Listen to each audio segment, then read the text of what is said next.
Good afternoon. I'm Sheriff Carl Harper. Thank you for being here today. I believe in transparency and want to provide information immediately for the citizens of Lee County. Right after midnight on September 7th, we received a 911 call in reference to a man terrorizing his family.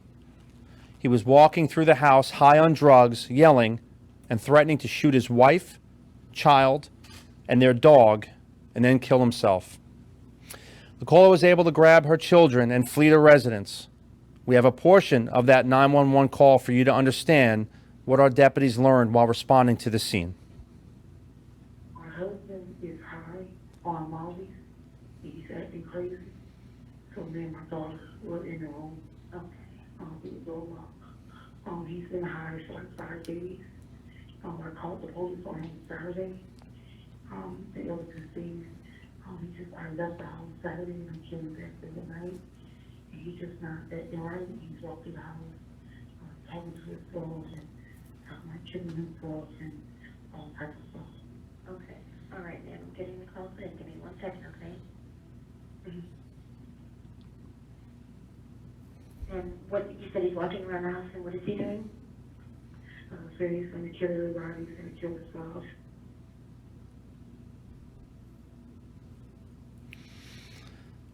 All patrol deputies immediately responded to this crisis, as we always do. Once on scene and confirming the safety of the caller and the children, deputies cautiously entered the residence. In the bedroom, deputies encountered the suspect standing over his bed, staring at a .40 caliber Smith & Wesson handgun that was just inches from his hand. Deputies were able to utilize their training, their great judgment, and their instincts to de-escalate this chaotic event by taking the suspect into custody without force. While being taken into custody, fentanyl was found in his possession. This is the poison on our streets that destroys people and families. This life-ruining addiction that others profit from is heartbreaking and disgusting. The suspect was arrested for possession of a controlled substance and possession of a weapon by a convicted felon and transported to the Lee County Jail. While at the jail, the suspect was confrontational and aggressive towards other inmates, disorderly towards jail staff, and he refused to be processed. The suspect declined to be transported to attend first appearance on the morning of September 8th and continued to be disorderly throughout the day. While attempting to move on the suspect to a more appropriate housing area, he was placed into handcuffs but continued to physically resist and attempted to kick deputies. As the suspect calmed down in the alternate housing area, deputies began to remove his restraints. The suspect used this opportunity to suddenly attack our deputies and spit on them. With the suspect violently resisting all efforts to control him and scraping his forehead in the process, he was placed into a restraint chair to prevent further injuries with medical staff present. Unfortunately, while continuing this extreme physical resistance, the suspect began showing signs of a medical emergency. I ensure that anytime an inmate shows signs of a medical distress, they are given proper medical attention that they require immediately. Our deputies, along with the on-site nursing staff, provided care without delay. They used all life-saving equipment available, including an AED. Due to the medical complications, the inmate died while being treated by advanced medical care of nurses, EMS, and anyone that have arrived to assist. Detectives with our Major Crimes Unit responded to investigate. At this time, there are no signs of trauma or foul play. The injuries noted by the medical examiner were minor in nature. There was bruising on the wrists and ankles, consistent with handcuffs and shackles that were being applied. The decedent had a broken rib, which is not unusual with CPR. Toxicology reports are still pending. I want to take a moment and thank the NAACP for their relationship with us and Brother James specifically. We appreciate you being here today, and I'd like for you to say a few words. Thank you. Good afternoon. This morning, we went to the sheriff department to basically get a feel of the inside of the jail and how inmates were being treated and are being treated, both in the past and current. We are not law enforcement officers. Mr. Mike Love, our economic development chairman, is an attorney but not licensed here in Florida. I think you practiced in California. Okay. And I'm a civil rights leader. So we didn't go in looking to be detectives. We went in for some very practical reasons. Number one, we wanted to get a good feel of the atmosphere and the climate of the Lee County Jail regarding inmate interactions with law enforcement in jail. When we walked through the jail, we went on the different floors. Many of the people there that's in jail, African Americans, grew up in the community that I grew up in called Dunbar, and many of them know me. They was glad to see me there. We knew by going into jail, it would tell us what the climate was regarding any types of threats or legitimate fears or legitimate actions that law enforcement was imposing upon the inmates. No one attempted to talk to us other than waving and high-fiving me and smiling, glad to see us there. Had there been a culture or a pattern of abuse, some of the men that I know from growing up with would not have hesitated to tell me. They did not. They were just only glad to see us be able to walk into the jail as citizens and check on them. Is there any question specifically that anyone wants to ask? Okay. There is no pattern or practice of police misconduct, excessive force, or fatal force coming from the sheriff's department, both out in the streets and inside the jails, including core. We looked at a list today of how many inmates have died in custody of the sheriff's department. We're not happy to say, but in reality, 8 of the 12 inmates that have died this year are white. 3 black, 1 Latino. There was not in their causes listed any violence towards them regarding law enforcement. There was hangings, there was suicides, and there was natural causes that made up the list. What the sheriff's department tried to do with Mr. Carl Harper, and I'm going to show you something. When the NAACP received this call on September the 8th, while we was in Orlando at the training, the inmates that called us was they were very loud, they were very vocal, and they lied.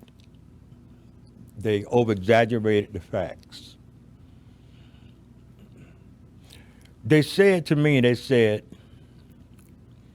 we saw a guy come in handcuffs in a wheelchair, and we just saw him brought out in a body bag, and he got on his head a spit shield that's plastic with metal on the back. And it's full of blood.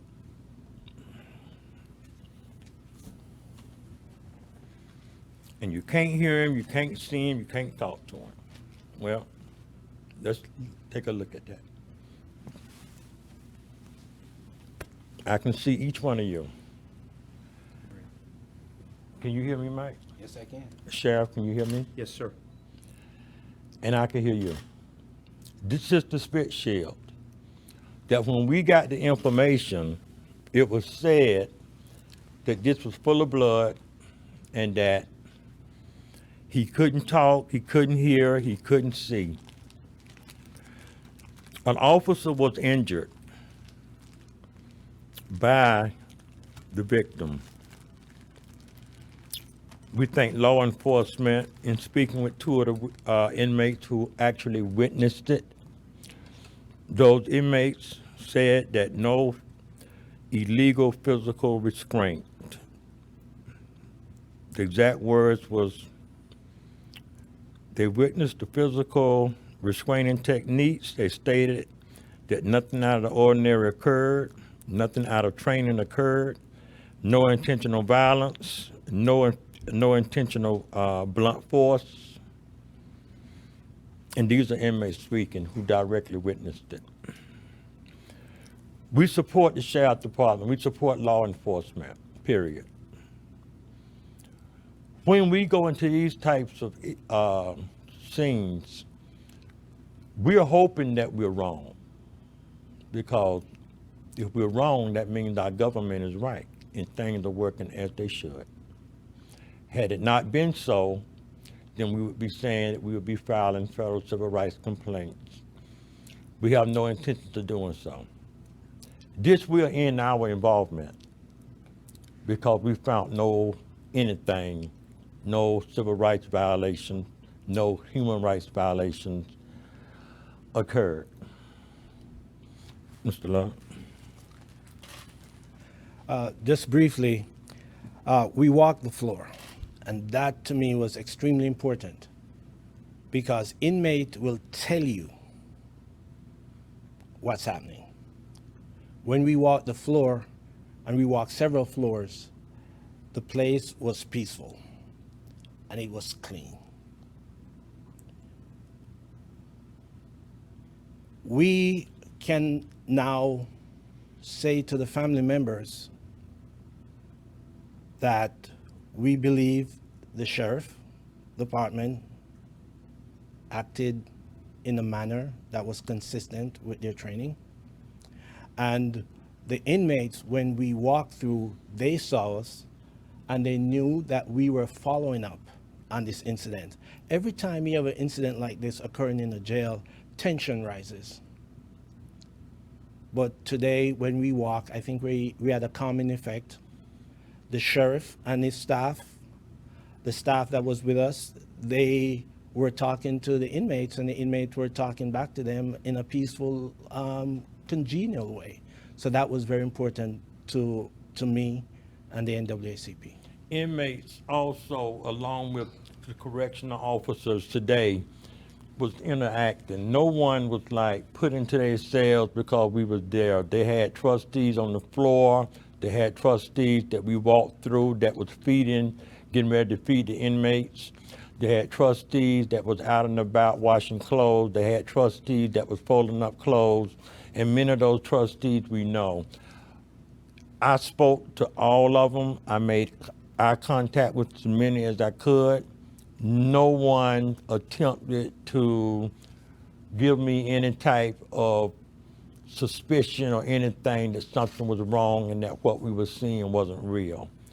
And so everybody was acting in a normal way, we believed, and we felt no fear except not wanting to be in there longer than we needed to be. So again, we saw no reason, we see no reason to go any further, and this will conclude NAACP involvement. Thank you. Thank you, Brother James and the NAACP. The tragedy of this is a reminder of just how drugs can affect others. It's not just the person, but it's the families, it's the loved ones, It's anyone who comes in and encounters them that can be caught up with this poison. I've said it before, when we take these dangerous drugs like fentanyl, MDMA, and cocaine and take them off the streets, we're saving lives. Criminals that thrive on people's addictions will be found and they will be held responsible for the lives they're taken. I strive to keep those within our custody safe. We will provide more information as it becomes available. We will continue to be transparent, and we will continue to communicate with and support the family and community partners affected. I appreciate the continued relationship with the NAACP. It means a lot to me that you took the time to sit down with our major crime unit detectives, inspected our jail, and spoke with the correctional staff to get a true picture of these events. I'll take some questions. We saw that last Friday, the Appendix B of the free report was released by the Fort Myers Police Department. Sir, your mask, I mean, you're 30 feet away. Take that off, yeah. We saw on Friday that they released additional details regarding the free report. When that came out in 2016, 2017, how did it influence, the Lee County Sheriff's Office for veteran reducing, criminal interactions? So when that report came out, you're talking 2016-ish. I don't know the exact date. I was not the sheriff at that time. I had gone away to the FBI Academy in 17, but I came back. I haven't had a chance to look through the entire report yet, and I will. But it has not changed our relations. We're always going to do things proper and right, and that's it. And we keep moving forward. If we own a mistake, if we make a mistake, mistakes happen, but we own them. We change policy, we train, and we do things differently. And that's why I said to the NAACP today, thank you for taking the time to go through our facility, because if we can do better, because we can always do better, your input, you've been around forever, you've seen a lot of places, and you know a lot of people in there. I want your help, because this is the team, and we want to make this place the best it's ever been. So had no effect on me. Any other questions? I was just gonna ask, I don't know if you know this off the top of your head, but I saw in the press release it was her daughter. I wasn't sure if it was their shared daughter or is it just hers that came back? Okay, I'm sorry. Next question, anyone but Wink. Any other questions? Okay. Thank you, guys. I appreciate you. Thank you. Thank you.